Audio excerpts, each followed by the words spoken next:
If you're a photographer, then you're probably already somewhat familiar with filters. We use them over the lens to create some sort of an effect on the image while we're capturing it. Photoshop has a full array of filters at our disposal, and today we're going to talk about them. Photoshop filters, coming up.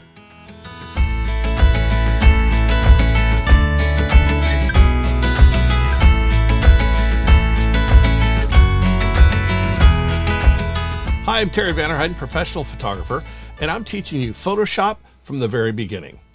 We're on episode 11, and today we're going to be working with filters.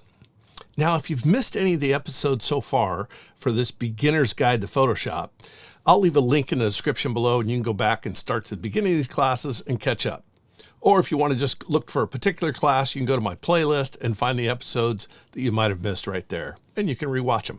If you've been following me along in this series, we've covered a lot of the basics of Photoshop, and you've come a long way, so congratulations on learning Photoshop this far. The next phase of learning Photoshop, we're going to explore some of the creative features this program offers.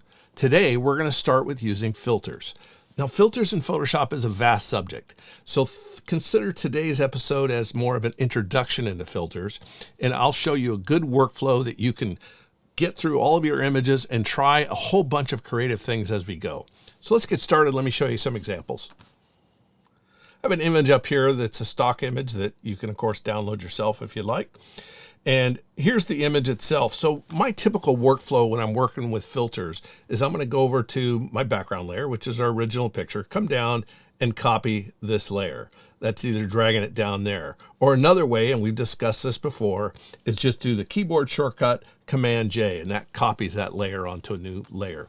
Now we do this because part of it is for learning, but part of it is keeping control over what you're doing. And in this case, it's important to make that second copy because we're gonna add filters to this image, and as we add the filters, we want to be able to see what we're doing. So in this case, we have this layer one, a duplicate of this one. We're going to come up here and we can go to filter and we can add a filter. So let's just go down to blur and we'll go to Gaussian blur and we'll blur this image here. And the amount of radius that you're going to be using for your blur, the amount of blur that you're actually going to be using on this filter, it's going to be dependent on how much resolution your image has. If you have a lot of resolution, then it's going to take more to blur it. So this number, we'll just move it up here like this and we'll click OK. So in this case, we've got a blurred image. We'll turn that off. And then we have our original image. Now, if we wanted to do something to this, let's say, you know what? I think we blurred that a little too much. You know what? There's no way to go back. There's no way to go back and change that blur.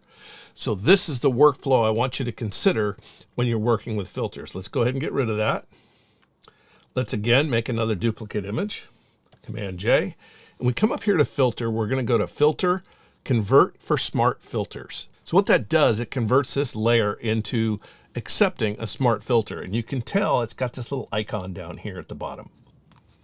So now when we go into filter and we go to blur and we go to Gaussian blur, leave all those parameters the same, 41.6, we'll click OK. And now we can see that we have blurred this image. But let's say we look at it, you know what? I think we blurred it too much. All you do is double click on the name of your filter and this dialog box comes back up and you have the ability to change that filter before, after, or anytime during your process. So another convenient thing that the smart filter does is it gives you a layer mask. We've already discussed that, and you can, if you want to learn more about layer masks, then go ahead and check out the video. I'll put a link up here as well as in the description. But this layer mask allows us to control where we want this blur, for instance. So let's go in here and we'll zoom up a little bit. And let's say we want to just blur just her skin. So the way we do that is we come up here and we just want to fill that with black. So go fill, and we'll fill this, we're filling the layer mask with black. So now none of that filter is showing through. But if we paint with white, we see we have our paint.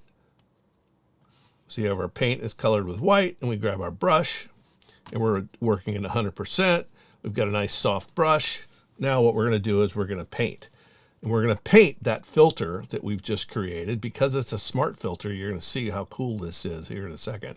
Let's go ahead and just paint her skin. So we'll come around here, we'll paint up through here.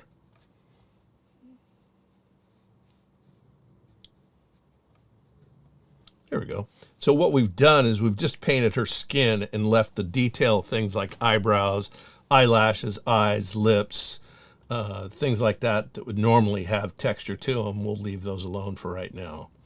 So now what we've done is we've just softened her skin. And obviously looks a little weird, right? So there's a couple ways to deal with it. One simple way to do this is double click on our layer that says the Gaussian blur filter.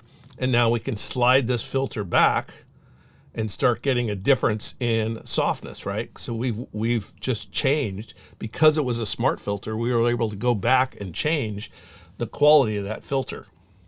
Another way to deal with this is go up to opacity and change our opacity down a little bit. And now let's get a little close-up look of what we're doing here. So this is with the filter on, and that's with it off. So you can see we've softened just the skin. Now this isn't the best way to soften skin. I'll show you that later. But as we discover filters, you'll have the ability to work in a smart filter. We have just tons of control over whatever filter it is that we decided to work with. I've opened up another image here, and you can see by the top on this dialog, it's a .nef, which means it's a raw file. So we have a lot of control in the raw file, just like in Lightroom. If you work the workflow like I do, where we work a little bit in Lightroom and then we move it over into Photoshop to do our final work. In this case, if we wanted all those controls that we have in Lightroom, we can do that right in here through a filter. So let's go ahead and do the same thing we did before. Copy this. Now we've got a new layer here that's a duplicate layer, and we're going to convert that into smart filters. So now we've converted this layer into smart filters, and whatever it is we do to it, we can always come back to it and change it. So now let's go up to filter, and we'll come down here to camera raw filter. And you'll see when we come into the camera raw, this looks very similar to Lightroom. We have our histogram, we have all our information about how we shot the image. So we can change the exposure. We can do, let's go ahead and zoom that up so we can see this a little bit better. We can bring up the shadows if we want. We can change the temperature if we want, and increase saturation, all the things that we may want to do to this image. And then we click OK. And what's nice is Photoshop creates that into this filter. And again, if we wanted to make changes on a mask, we could do it right here. But what's really cool is we have the ability to go double click into our raw filter one more time, and we can alter whatever it is we did. So as we go through and we're working on this image, we can always come back to this filter. Because it's a smart filter, we can come back and alter it and change it to whatever level that we want to change it to. So again, if you want to have all the controls that you have in Lightroom, and this is really massive, let's go in here. You can see here that we come all the way down. We've got effects, we've got curves, we've got detail, all the things that you have in Lightroom, you have access to right here, which is really, really slick. So if you just had one image, you wanted to bring it into Photoshop, you can do it this way, or you can just have more control inside of Photoshop, so you can always go back and make those changes. It's like having all the controls of a raw image inside of Photoshop. So you haven't embedded anything in the file yet. We've put it into a filter. So let me show you a little different process of how we can deal with some things. In this image of this is a stock image of this wristwatch. And you can see when it was lit in the studio, it's pretty bright on this side, but really dark on this side. So it's hard to tell what exactly is going on. And also you can see a little bit of green reflection down here. So this is kind of a caution for you. So if you're ever shooting something with chrome or highly reflective stainless steel, be careful what you're wearing.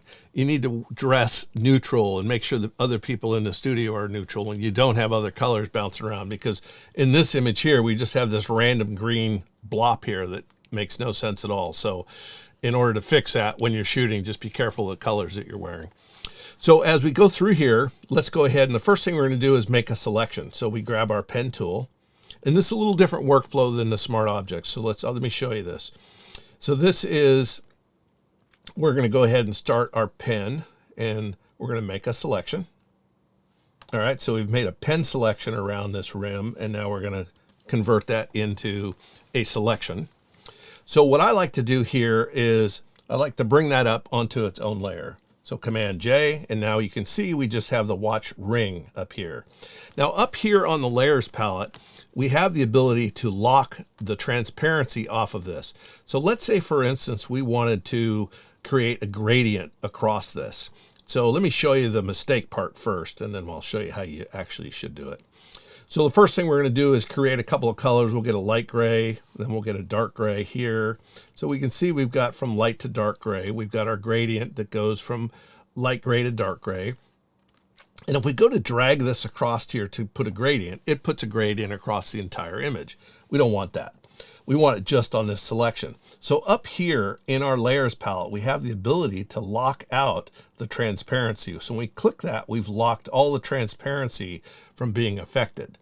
So we can take our gradient tool now and drag this across, and you can see that it just affected the ring that we have selected here. As we look at this closely, you know, it's okay. It's not great, but it's pretty flat. So one of the things that we like to do to fix that is to add some noise. So let's go ahead and do that. So we're going to go to Filter, and we're going to go Noise, Add Noise. So noise is kind of like adding grain. It's kind of like adding more of a texture to your image, if you like. So let's take a look here. Let's get our little box right over our grain here, and let's zoom this up a little bit so we can see it. So one of the things when I'm adding noise, what I like to do is I like to use monochromatic. I don't want color noise added to anything. But the texture, the grit or the grain, if you will, that I do like, and I want to be able to distribute that across the whole image.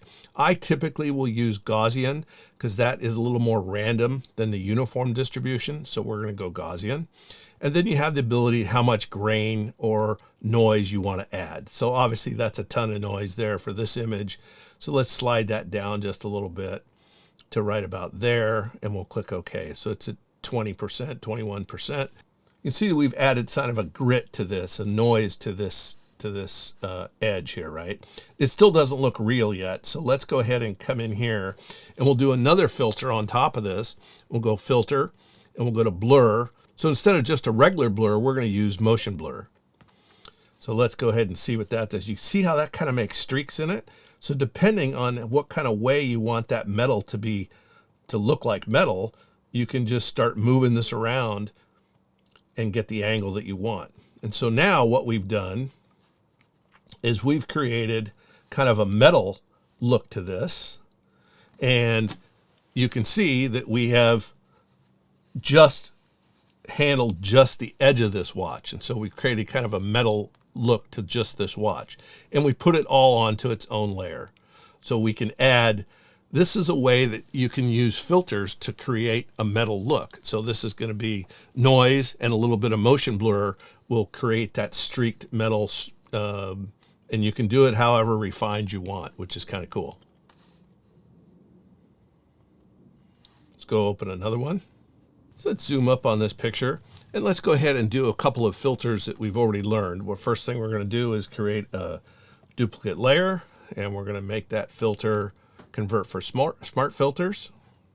Now we're going to go up to filters, and we're going to go to blur and come down to Gaussian blur. And of course we can control how much blur we want. And again, it's going to be dependent on your image and how much detail you already have in your image, how much resolution you have in your image. So we'll click OK. We'll convert this over to black. So now we're just going to paint with our paintbrush. We're going to paint in white, and we're going to paint her skin, soften up her skin.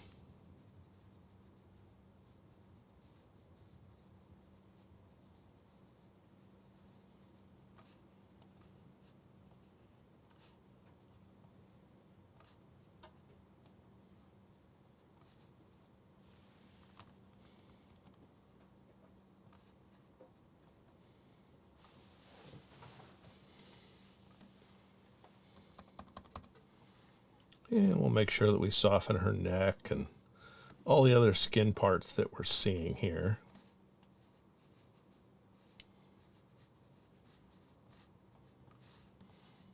All right.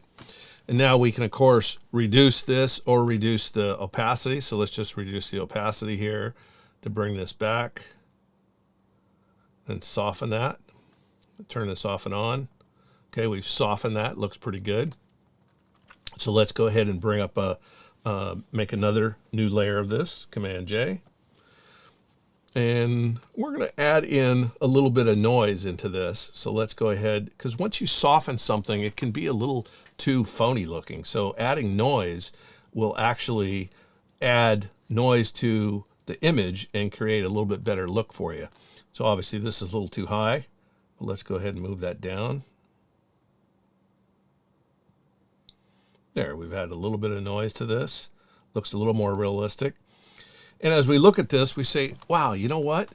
That Gaussian blur is just too much. So let's go back in here and change our Gaussian blur, because we were able to put this onto its own smart filter. We could always go back and edit this as we go, which really makes it a really cool system to work within.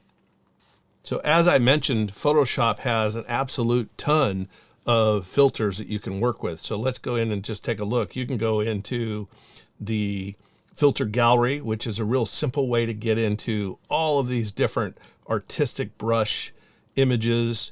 If you want to see what this looks like it's been painted in watercolor, you can click on this. It'll give you the look of that.